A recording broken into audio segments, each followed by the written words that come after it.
So hello and welcome back to the next episode of the Self-Development with Tactics podcast.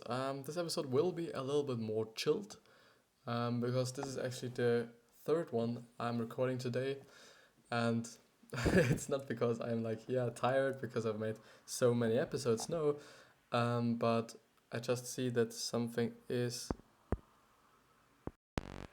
Sorry. Now everything is working quite fine. So, if you haven't heard it, this episode will be a little bit more chilled because I do have recorded 3 episodes, so this is the third one actually, and therefore, the last 2 episodes they were a little bit different than all the other ones. I just felt a little bit not so good while doing them actually, and therefore I will just be a little bit more chilled, a little bit more relaxed, and it would definitely be better if he wasn't so loud. Um, just close everything, that's always important, because the more tasks you have open, the more power he uses, and the more faster the fans have to circulate, and therefore the more noise they make. But as you might know, we will go ahead with, and today I want to see myself because this is important. We go ahead with the Ask GaryVee summary. I'm pretty pumped about it. I think it's a great one, and I do just think that really exactly getting the book, or actually getting the book, would be actually a good thing to do, because I think there is so much in it, in a very humorous and very nice and Gary Vee like way, that it is definitely something to go through and just have it beside your bed, and if you're just a little bit bored, you just skip through the pages and search for certain information or certain answers you just need. But I do want to just underline something. If you have to translate anything, it doesn't matter, use DeepL. It's DEEPL. It is definitely, now I've just looked at their website and just searched for information, and it is actually deep learning, what they use to actually just so precisely translate texts. And I do just translate a German text into English, which is definitely something Google Translator can't do, and it's always like, yeah, not that right, definitely not. And I've done it, and everything worked very, very, very fucking well. So everything seems to be okay. Some things seem to be more recognizable or more just being emphasized in the English language than in German, which is because of the language, not because of the translator. But just there are certain things you could just pretty much just change, because they do not look that good, or they're just not readable in terms of too many repetitions of words and so on. But I think we should actually go on with this one. Creating good content. This is actually, I think, where we have stopped. Anyone can create good content, and that's definitely the truth. But for me, it's definitely something subjective. You may think like, yes, really, or for me, a pretty movie-like experience is definitely good content. But for a lot of other people, they just prefer information and very, very short videos and so on. Other people really rely on very long videos with a lot of information and so on. So there is always something like subjectiveness. But first, respect the platform. This is definitely a good advice, because this is definitely something I do not always do, especially with my social media posts I do have all the time or all the day. Because I do have 8 posts a day, and all 8 posts are the same on every single platform. So it's the same on Instagram, it's the same on Facebook, and it's the same on Twitter. On Facebook and Instagram, it's okay because the platform itself is kind of related to each other, and Facebook just has some kind of the same format and the same form factor as Instagram has in terms of the content.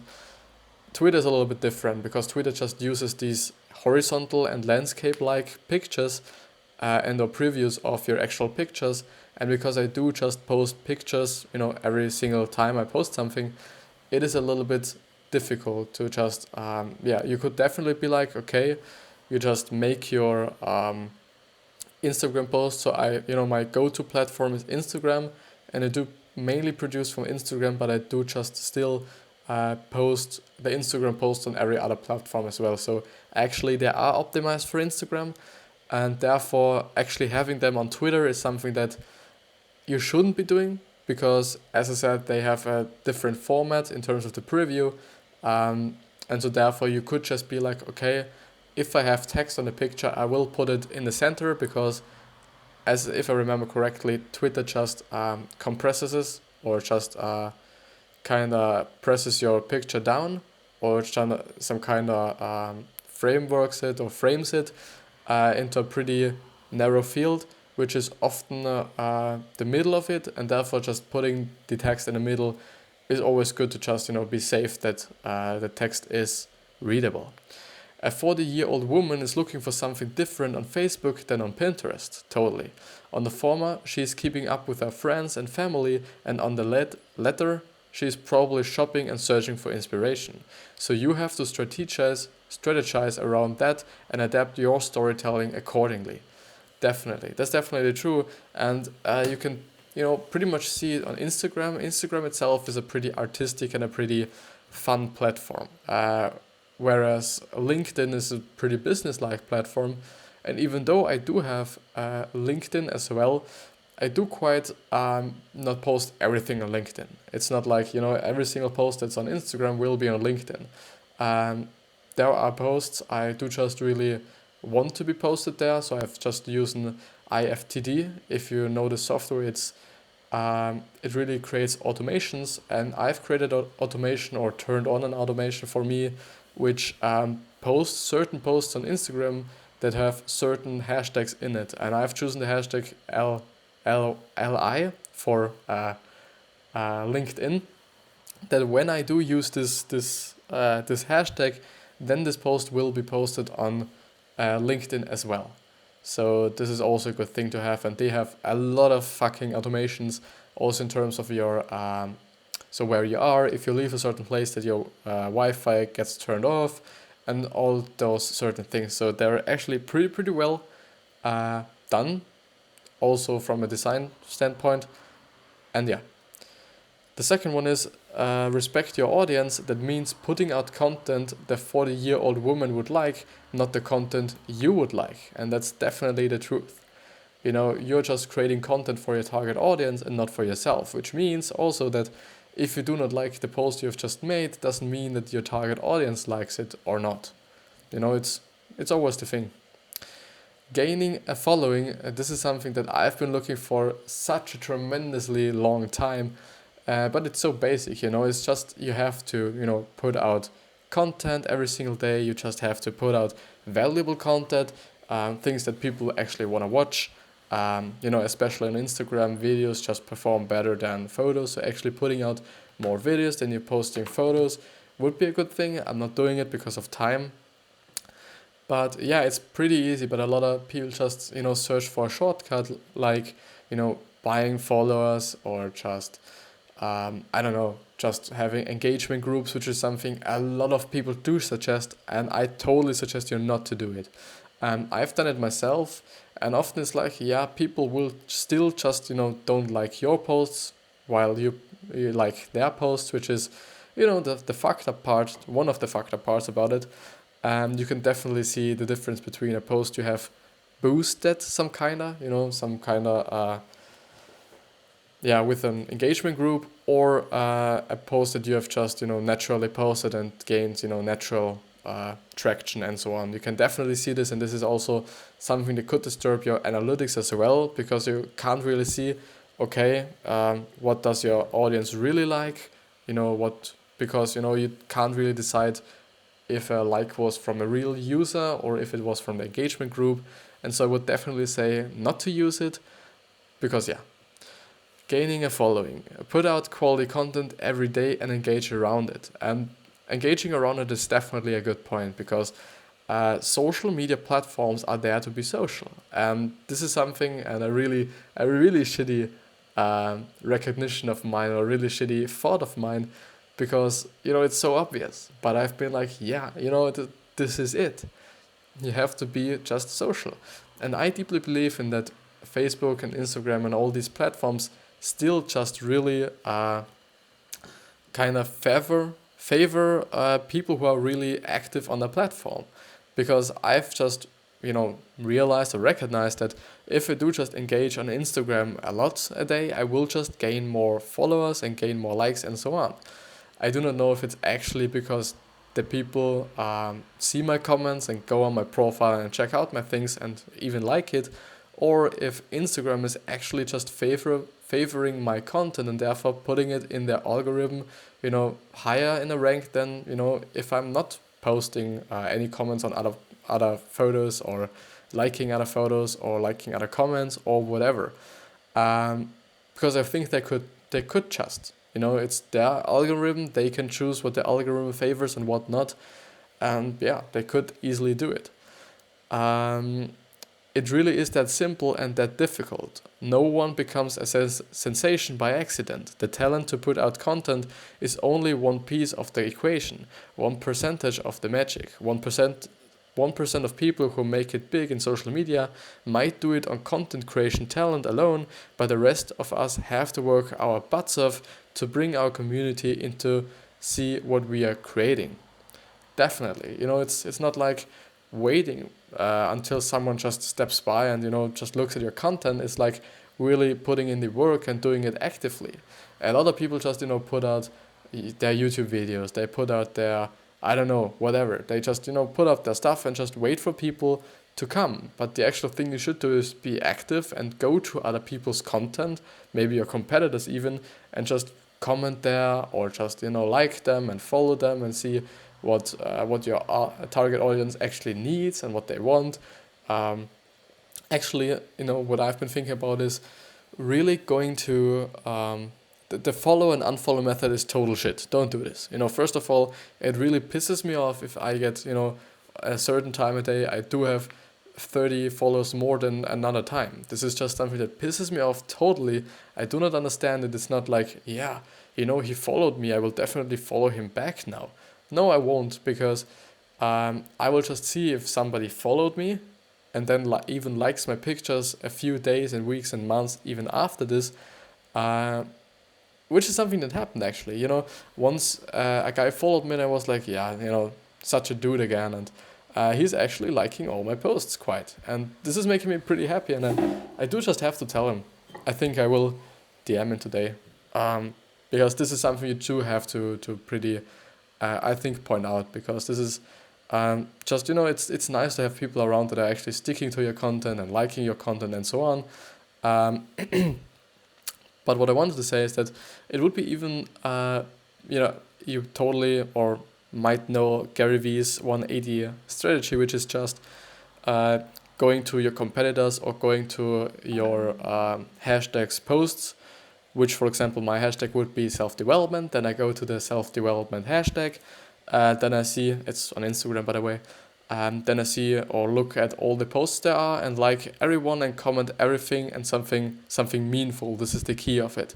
Not commenting only some emojis or commenting like cool and top post and nice shot and all these fucked up things a lot of people just do by automation, which is totally something that pisses me off as well.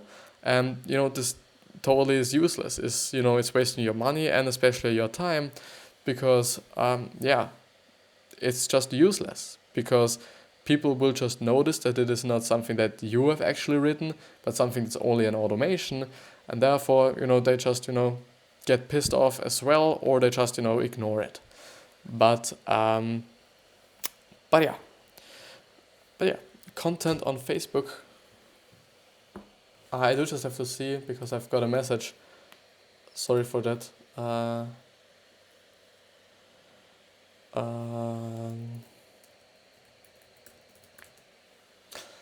Sorry for that. Content and Facebook. Facebook is content awareness gold. Post a link to an article or video and your post earns enough likes, shares and comments, you can just step back and allow the awareness to grow organically. But if you want things to move a little faster, or you want to hedge your bets, you can actively drive a crap load of views with Facebook ads. It's absolutely worth the investment. It is nice that he points out that you shouldn't actually do things on Instagram as well. Maybe they will come, but I guess that Facebook is doing in terms of advertising a little bit better than Instagram. I've just looked at um, their ad service, and how you could make ads on Instagram and on Facebook. It's pretty complicated, to be honest, and it's definitely something you just have to get used to until you can really use it to its fullest.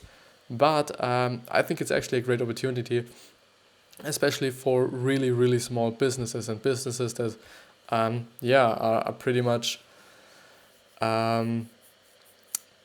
pretty much in their early days, and especially family businesses. And I often, there's one certain business around my area, which is some kind of specialty grocery store with where you can get, really special things like what is it called? I don't know, like certain fruits and all these things and all these nice things.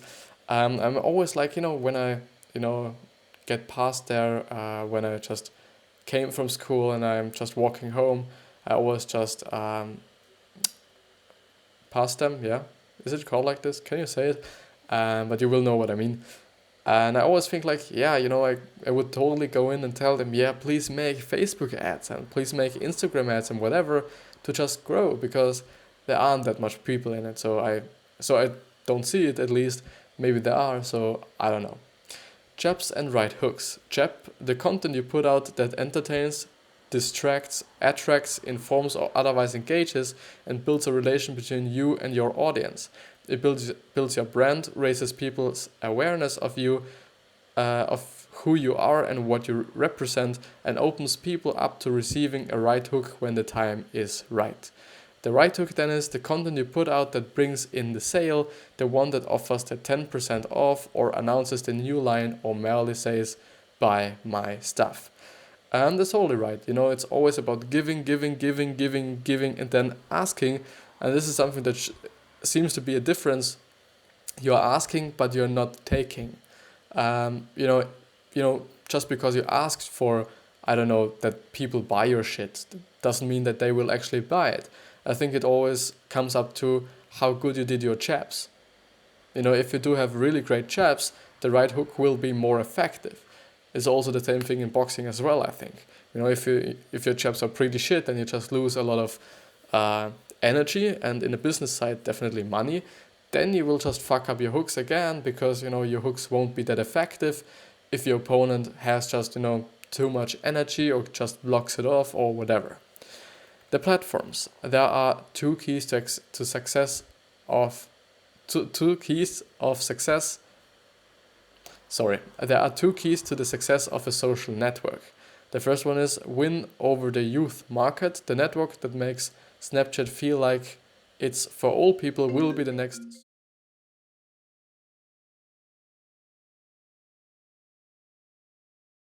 Do you hear me? I hope. Yeah. Do just have to write.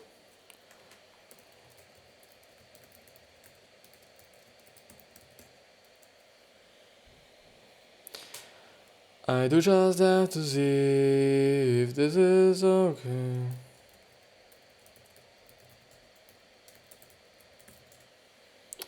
Da da da da da da da da da.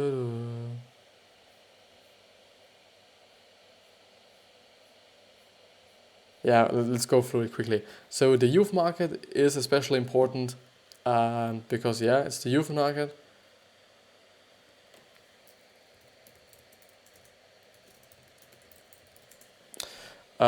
Because they will just stick then to your platform, even if they are older, if it's a great platform or not. And extraordinarily useful, Instagram was just a place to post pretty pictures until people realized it actually made them better photographs. The visual intimacy of the pictures made people feel close to other users, and eventually the social network developed to support that closeness. If you're trying to develop the next big platform, create something the youth of the world didn't know it could live without. Totally. Because now everybody's like, if Instagram goes down, I do not have a life anymore and whatever. Like, if all social media goes down, I'm pretty much fucked. This is everything I quite have. If it really just, seems to be very sad, but it's kind of the truth, it's all the time I put into is this right now, and therefore if everything gets fucked and everything gets lost, I would definitely be fucking pissed. So if you're trying to develop the next, I've read that unproven platforms, experimenting with unproven platforms is definitely worth your time. I would say so, because if one of these platforms, are just great, then you're just the first one who is making your thing on this platform, because nobody else is like, okay, I will just try it out or will not try it out. But yeah. Influencer marketing, influencers have more power than ever, because now they are in a position that only to create content, but also to create meaningful distribution. The best influencers are so creative they can make the product feel totally seamless, like it's a natural part of the event.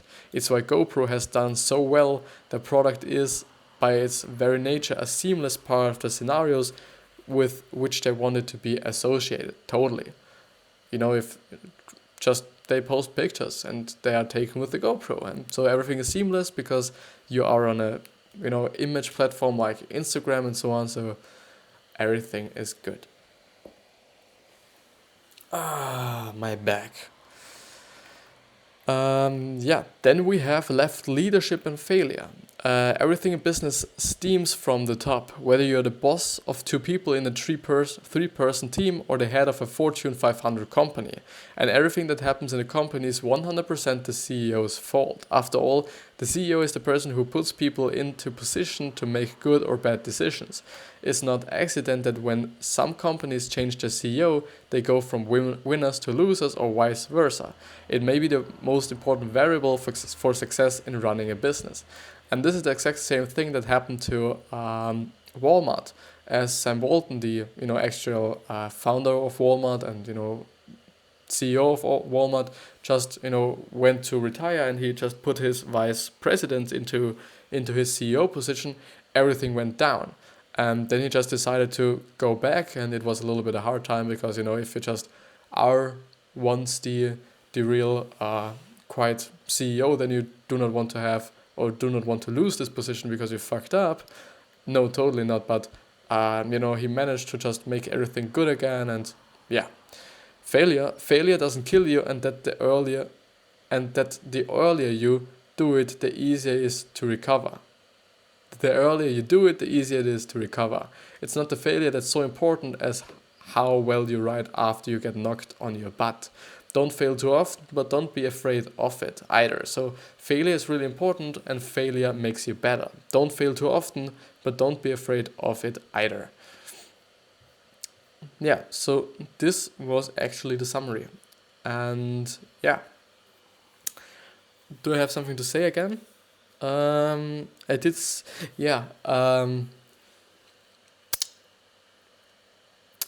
there was a nice quote of Les Brown. I do just have to look this up, and then I just have to call back my girlfriend. Les Brown falling on back. It was a very, very, I think I found it. No, not videos, but images. If you fall on your back, because if you can look up, you can also get up. And it's also, that's just the truth. Just because you fail doesn't mean that you're totally killed. But it doesn't mean that you should, first of all, fail because you want to fail. That's, total bullshit. But if you can just look up, you can totally can get up. And with this being said, I wish you a wonderful day. Happiness, success, wealth, health. I hope you're giving something back as always. And I wish you have a very, very great legacy. I'll see you the next time.